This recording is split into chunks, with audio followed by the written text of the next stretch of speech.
Si è fermato a 127 cm il picco di marea registrato stamane a Venezia. L'abbassamento causato dal ritardo della perturbazione, resta la previsione a 140 cm per stasera. 66enne ambulante travolto e schiacciato dal suo stesso furgone in retromarcia, la tragedia stamane a Borso del Grappa. Pesanti minacce e insulti ad alcuni esponenti della Lega anche al governatore Luca Zaia, un 18enne denunciato dai carabinieri di Conegliano.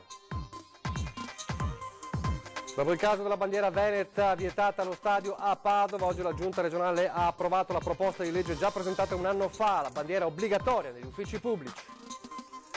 Stamane a Brescia l'udienza del Tribunale di riesame, nella quale Felice Maniera ha intenzionato a chiedere la scarcerazione e l'annullamento dell'ordinanza di custodia cautelare per le accuse di maltrattamenti alla compagna. Regolamento di conti dopo una banale lite in una scuola a Vicenza, finisce con una violenta aggressione con la catena, protagonisti due ragazzi di 17 e di 18 anni. Bancarotta fraudolenta e riciclaggio, 7 indagati della Guardia di Finanza di Treviso, l'indagine dopo un fallimento di una società immobiliare, sequestrato un capannone da 4 milioni di euro. Ieri sera a Ring l'intervista esclusiva a Manuel Bortuzzo, realizzata a Trieste a poche ore dal concerto benefico dedicato a lui.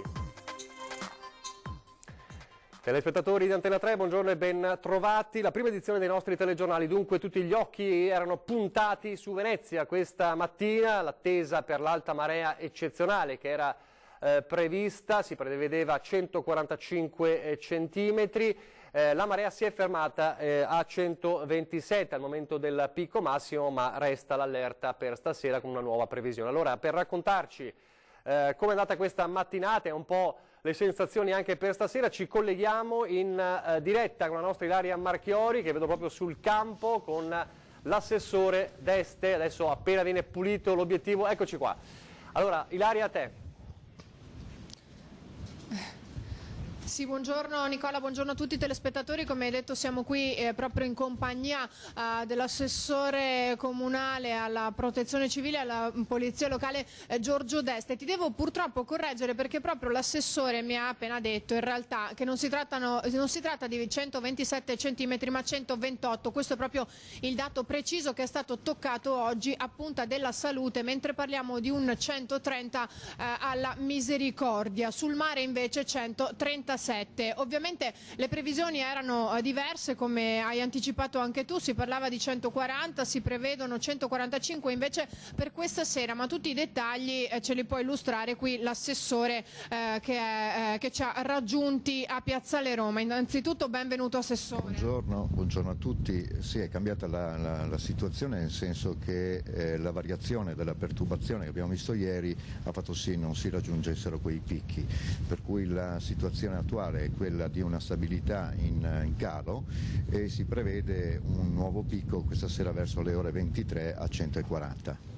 Ecco, per quanto riguarda invece i dati di domani dobbiamo ancora aspettare qualche ora. E per questo bisogna attendere, verso le 22, attorno a quell'ora lì riceveremo i nuovi dati, pertanto sarà possibile stabilire dei modelli per la giornata di domani. Assessore, tra ieri pomeriggio e la tarda serata si era anche parlato di un eventuale picco che potesse arrivare intorno ai 155 centimetri. Ricordiamo che lo scorso anno, il 29 ottobre, ne sono stati toccati 156 e ci furono molti disagi. Che cosa ci dobbiamo aspettare ora? Ma è un work in progress, come si usa dire, no? Per cui mano a mano i dati che arrivano nelle varie ore ci consentono di stabilire più o meno quello che può essere appunto un elemento previsionale. In questo senso non ci sono segnali per cui pensare a una situazione analoga. Nel contempo continuiamo a lavorare, siamo presenti sul territorio, ovviamente anche con tutti i servizi di emergenza allertati, compresi quelli della protezione civile, e i nostri volontari, oltre 40, distribuiti sul territorio, sono pronti a ogni intervento, ma nessuna segnalazione di criticità al momento ci ha raggiunto. Questo ci fa ben sperare, insomma, che anche per le prossime ore tutto possa procedere per il meglio. Ecco, ricordiamo che di concerto con la Prefettura sia per oggi che per domani sono state chiuse le scuole e gli asili per quanto riguarda Venezia e Isole esclusi Lido e Pellestrina. È stata istituita poi, Assessore, una cabina di regia proprio nella sede del comando della Polizia Locale, dove viene monitorata la situazione, insomma, costantemente. Certo, il monitoraggio è continuo da parte di tutti gli operatori, quindi Polizia Locale, Protezione Civile, dal Centro Maree, dai servizi del Vigili del Fuoco, dalla Prefettura stessa, insomma il monitoraggio è decisamente ampio e molto incisivo.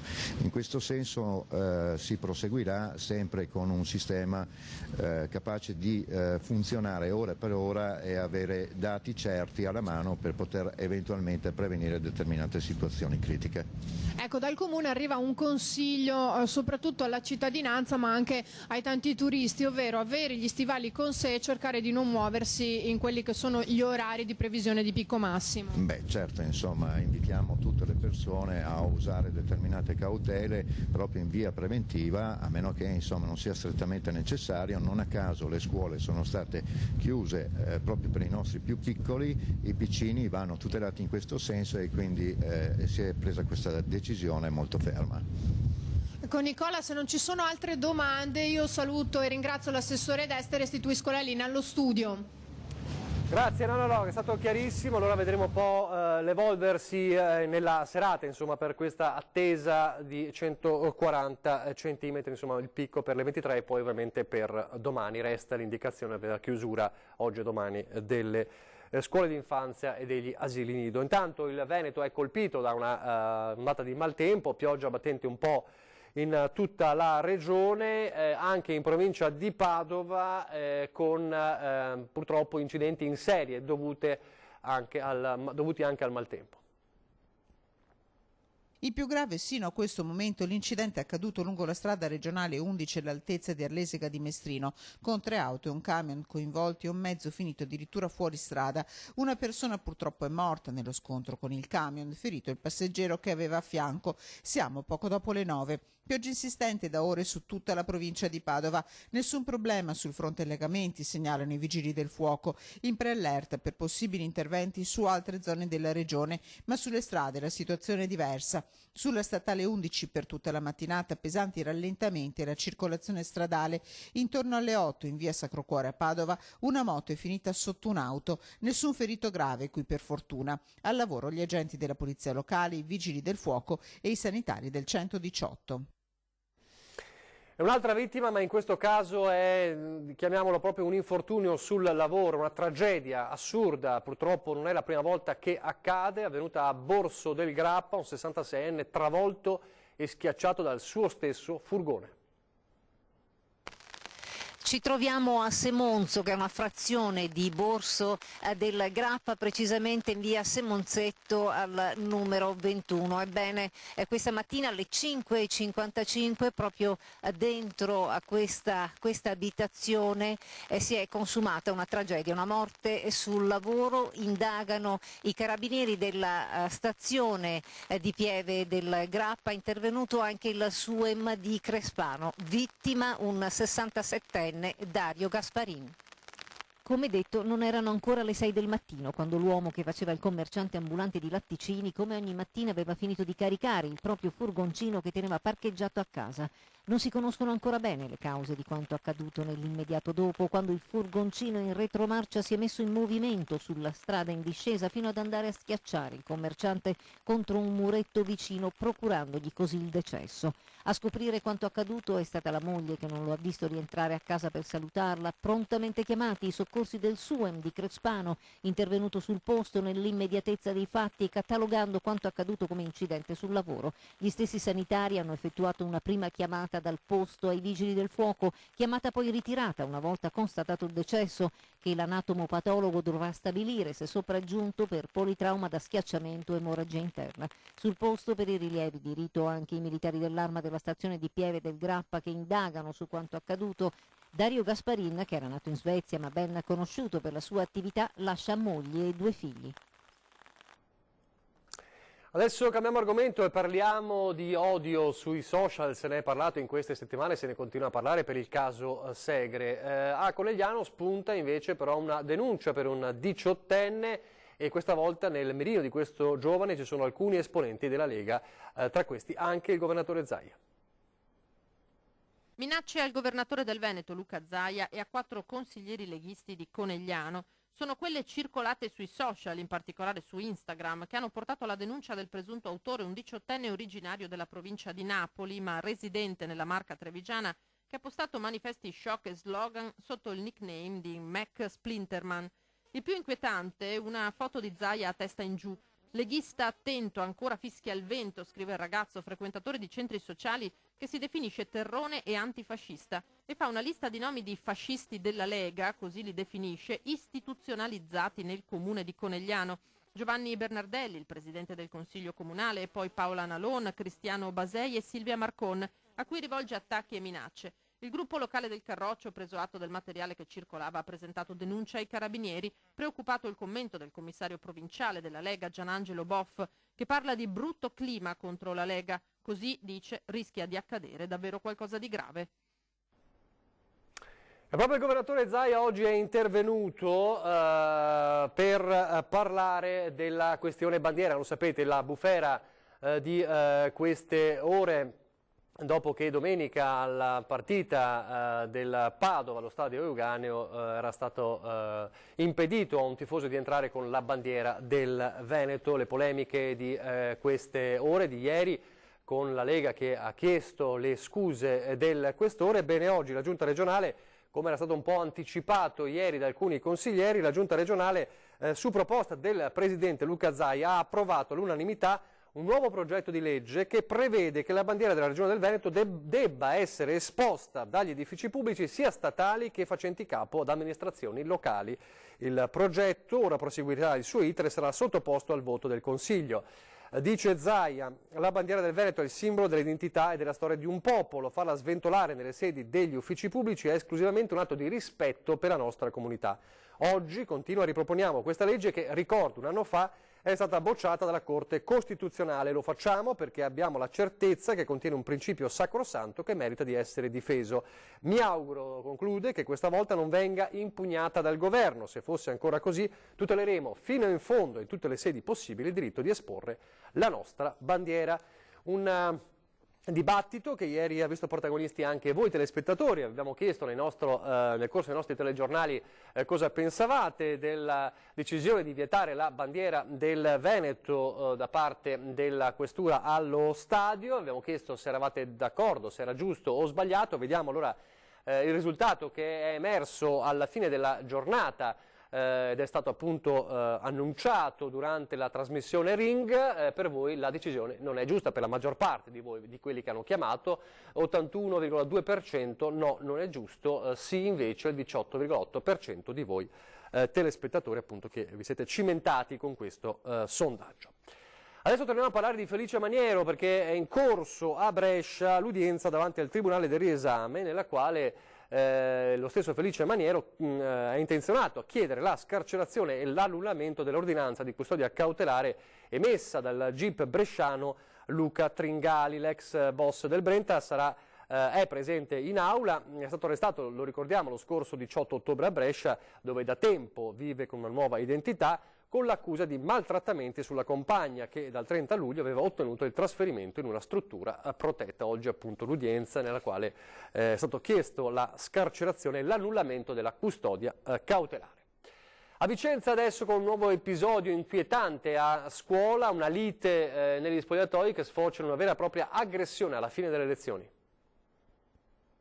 Un regolamento di conti in piena regola, peccato che la location fosse una scuola e non il Far West. È accaduto in via Baden-Powell a Vicenza l'uscita dell'Istituto Superiore Almerico da Schio nella cittadella degli studi. È qui che è andata in scena l'aggressione con un ragazzo appena 17enne che ha colpito violentemente in faccia il compagno di scuola di 18 anni, il tutto con una catena e relativo lucchetto. Secondo una prima ricostruzione i due studenti erano già su di giri per una lite avvenuta qualche ora prima all'interno degli spogliatoi dell'istituto per futili motivi. Pare che il 18enne avesse chiesto ai compagni di non pronunciare il suo nome, divieto che il 17enne avrebbe disatteso. La reazione del 18enne non si è fatta attendere e lo avrebbe malmenato davanti a tutti. Da qui la vendetta covata nelle ore successive dall'aggredito ed esplosa con il pestaggio mediante catena e lucchetto. È qui che le parti si sono invertite. Mentre il 18enne è stato portato in pronto soccorso per frattura del setto nasale, 25 giorni di prognosi, la madre del minorenne a sua volta ha accompagnato il figlio in caserma dai carabinieri. A sua volta il 17enne è stato denunciato al Tribunale dei minori per lesioni aggravate,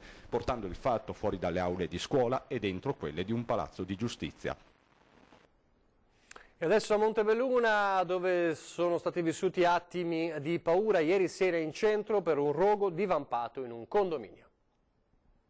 Un panno lasciato sopra una bajour e l'appartamento che va in fiamme. Paura ieri sera a Montebelluna in un condominio nella centrale Piazza Bellona, dove a causa di un incendio divampato nella camera da letto di un appartamento si è reso necessario evacuare l'intero palazzo in tutta una quarantina di persone. Sul posto sono intervenuti i vigili del fuoco con 3 autobotti. I pompieri sono riusciti a domare l'incendio, ma nel frattempo il denso fumo nero levatosi dal primo piano aveva invaso l'intero palazzo. 2 persone sono state soccorse dal personale del SUEM per aver inalato del fumo. Fortunatamente nessuno ha riportato serie conseguenze. Dopo qualche ora i condomini hanno potuto rientrare nei loro appartamenti, tranne 2, quello dove era scoppiato l'incendio ed uno adiacente inagibile a causa del fumo. Le 2 famiglie residenti, in tutto 5 persone, hanno dovuto quindi trascorrere la notte fuori casa.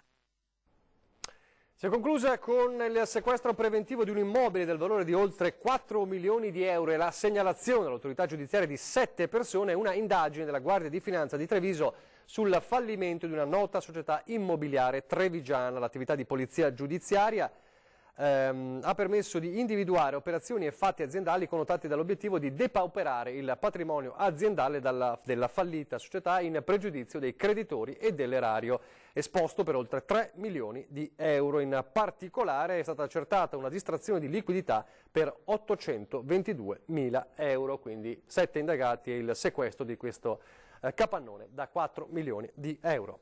Adesso una brevissima pausa pubblicitaria.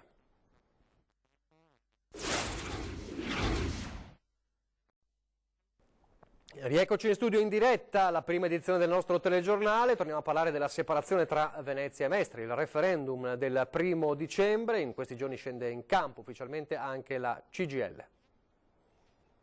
Noi come CGIL abbiamo indicato il no a questa separazione in modo forte e unanime, perché siamo convinti che dividere la città, separarsi, non serva come fattore di sviluppo e crescita della città, ma serva solo a rispondere a piccole rivendicazioni autonomiste che nulla hanno a che vedere col futuro, con lo sviluppo e con il lavoro. Piccole rivendicazioni autonomiste, così la CGIL bolla la richiesta di dividere Venezia da Mestre a poche settimane dal voto in programma per domenica 1° dicembre dalle 7 alle 23, quando alle urne saranno chiamati 207.000 cittadini. Ma la questione, dice la CGIL, più che di forma e di sostanze, riguarda da vicino l'erogazione dei servizi essenziali, soprattutto quelli rivolti alle fasce più deboli. Pensiamo a quali sono le prestazioni sociali e sanitarie che offriamo agli anziani nel Comune di Venezia e quelle che invece offriamo nei piccoli comuni della città metropolitana. Per la CGIL la consultazione del 1° dicembre non dovrà essere un referendum pro o contro Brugnaro, per quello ci sono le imminenti elezioni di primavera con relativi giochi politici inevitabilmente ancora in corso, e proprio con Brugnaro la CGIL marca la differenza,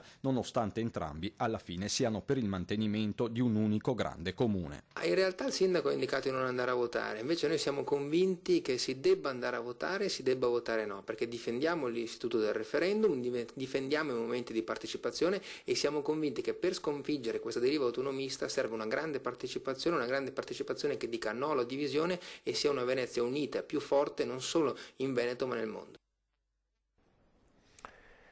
Rinascere, l'anno che ho cominciato a vincere, è il libro racconto di questi mesi durissimi per Manuel Bortuzzo, un nuotatore triestino d'origine trevigiano d'adozione, ferito nell'agguato di Roma, e che abbiamo intervistato in esclusiva a Ring ieri sera a Trieste. Sentite alcuni passaggi di questa intervista andata in onda su Ring. Ormai sono quasi 4 anni che sono a Roma, però a Treviso ci torno perché innanzitutto sono i miei amici e quindi comunque... Vuoi salutarli? Assolutamente. Un bacio a tutti, Jack, Leo, tutti quanti, ci vediamo presto a casa. E quindi con loro poi comunque c'è un sacco di cose anche burocratiche da fare a Treviso, sai, per le patenti, per le cose, quindi ho parecchie cose da fare a Treviso, oltre alla famiglia, e quindi ci torno ogni tanto a salutarmi. Leggendo il mio libro, secondo me quello che si può cogliere è proprio questa differenza che non c'è da prima dell'incidente a dopo, che è la storia di un ragazzo che ci ha sempre provato ed è sempre stato così anche prima, semplicemente prima avendo una vita tra virgolette più normale e non essendo sotto nessun riflettore, questa cosa non è mai uscita, però dopo quello che mi è successo un po' per il fattore mediatico è venuta fuori ed è risaltata la parte più bella di me, che è questa qua. Però sì, c'è sempre stata, devo dirti la verità. C'è un'espressione bellissima che tu hai utilizzato in una delle tante interviste in cui hai detto sono diventato quello che ero. Sì, sì, è vero, sì, più che altro ho acquisito la consapevolezza di chi sono, di cosa sono. Se prima potevo avere dei dubbi o comunque interrogarmi su come ero fatto veramente, questa cosa qua mi ha portato ad avere la conferma. Tu hai titolato il libro Rinascere, l'anno in cui ho ricominciato a vincere. Sì, sembra un paradosso, in realtà è proprio così. La rinascita per me è innanzitutto una propria vera rinascita, perché ho avuto una vita interrotta da un coma e un risveglio, quindi comunque una rinascita. Già dal primo momento in cui ho aperto gli occhi, che ho avuto il primo discorso con i miei genitori, avevo capito che era una vita diversa e che quindi era proprio una rinascita, una presa di consapevolezza di dire ok, devo affrontare una vita diversa e quindi devo mettercela tutta. E l'anno in cui ho cominciato a vincere, perché comunque nonostante quello che è successo mi sto riprendendo le mie vittorie, mi sto riprendendo tutto quello che un po' mi è mancato in modo diverso. Però sto ancora continuando a vincere qualche medaglia. Io ve lo consiglio, dai, fate un regalo, fate quello che volete, ma secondo me vi piacerà. Perché ho ricevuto tantissimi commenti di gente che se l'è letto in 2 ore, che se l'è mangiato, che mi scriveva cavolo è già finito. Purtroppo sì, ma arriverà una replica, chissà. Eh sì, fra 10 anni come dici tu. Ma anche prima. Anche prima, attenzione, qui c'è una notizia. Manuel, grazie davvero e grazie per la forza che ci dai. Grazie. Le belle parole di Manuel Bortuzzo. Adesso c'è un aggiornamento sull'acqua alta, lo ricordiamo, l'abbiamo visto in apertura con la nostra Ilaria Marchiori che si è fermata a 127-128 centimetri, correggeva l'assessore D'Este in collegamento in diretta, il picco di questa mattina, che però ha nuovamente invaso il nartece della Basilica di San Marco con 70 centimetri d'acqua che sicuramente produrranno danni ai mattoni e alle colonne dell'edificio, ma ad essere sommersi sono stati, leggiamo dall'agenzia ANSA, anche i marmi recentemente sostituiti. Lo ha riferito appunto all'ANSA l'ingegner Pierpaolo Campostrini, procuratore della Basilica, che dice: noi cerchiamo di limitare il danno, nel senso che non abbiamo sistemi di difesa quando l'acqua è così alta, se non parziali in alcune zone. Abbiamo altri strumenti di difesa passiva con paratoie che sono state spostate adeguate e con pompe in funzione, però questo è, dice Campostrini, largamente insufficiente quando l'acqua è a quell'altezza, quindi questo è sicuramente un elemento di criticità importante per tutelare la Basilica di San Marco, anche quando non c'è l'alta marea eccezionale che era prevista per questa mattina. A Fontaniva adesso, perché non si parla d'altro in questo piccolo paese del Padovano, da giorni una lettera anonima, o meglio una lettera firmata precedente amministrazione ma che non viene rivendicata e che attacca apertamente l'attuale sindaco. Da alcuni giorni la vita politica di Fontaniva è in subbuglio. Questo quando ai cittadini è stata recapitata una lettera non anonima, che però era anonima nei fatti. La missiva, firmata curiosamente da la precedente amministrazione comunale, è una sequela di numeri che contesta il sindaco Edoardo Pitton, esponente di liste civiche eletto in discontinuità con i precedenti amministratori. Insomma, tutta una serie di dati che sostiene di avere lasciato il comune del tutto in salute e con le casse piene e nessun debito. Il sindaco si è allora presentato in un'assemblea pubblica sventolando un modulo per chiedere la paternità della lettera, ma nessuno si è fatto sotto. Il contenuto era un contenuto creato ad arte per creare confusione, per creare un disturbo in vista dell'incontro di venerdì, creare confusione nella gente perché in materia di bilancio è una materia estremamente tecnica. Nella lettera, chi ha avuto modo di leggerla, vengono confusi i deficit, debiti, vengono confuse le perdite. I termini utilizzati sono talmente generici e vaghi che non rappresentano, a mio avviso, un inquadramento della situazione chiaro. Noi proseguiamo come prima, siamo fiduciosi che i cittadini capiscano il contenuto della lettera, ma anche la bontà della nostra proposta amministrativa. Sostanzialmente la critica maggiore che possiamo muovere, ecco, e non scendendo troppo sul tecnico, è che negli anni sono stati fatti sono state fatte delle spese sulla base di previsioni di entrata fantasiose che mai nessuno si è preoccupato di andare a verificare. E adesso guardate la nonna Norma Melato che ha 105 anni, fa la passeggera in aereo, è appunto questa Arzilla ultracentenaria trevigiana che da 20 anni prima dell'inverno parte per le isole Canarie, fortunata lei, dove insieme ai suoi familiari sverna per 6-7 mesi, insomma sta per 6-7 mesi alle Canarie appunto durante il periodo invernale, e ha detto questo è il suo segreto di longevità, trascorrere i mesi più freddi e umidi in un clima caldo e in un contesto bellissimo. Così ieri è ripartita alla bella età di 105 anni con il volo Treviso-Gran Canaria di Ryanair delle ore 12:10 appunto dall'aeroporto di Treviso. Ad accoglierli allo scalo c'era l'amministratore delegato di AR3, Corrado Fischer, che le ha consegnato un delicato omaggio in vetro accompagnato da una dedica firmata dal presidente di Save, Enrico Marchi. Quindi buon viaggio a nonna Norma Melato. È davvero l'ultima notizia di oggi. Ore 13 fra pochissimo è martedì, quindi è il giorno in cui affrontiamo il tema della salute. Si parlerà di ictus cerebrale. Saper riconoscere i sintomi è fondamentale per ridurre le conseguenze di questo evento così improvviso e traumatico. In studio dottor Roberto Bombardi, primario dell'unità operativa complessa di neurologia dell'ospedale di Conegliano, la dottoressa Anna Gaudenzi, dirigente medico dell'unità operativa complessa di neurologia sempre dell'ospedale di Conegliano. E poi questa sera, come sempre, l'attualità dopo il telegiornale con l'approfondimento di 20:10 dopo il telegiornale di Treviso. Adesso le previsioni del tempo, grazie per averci seguito, arrivederci.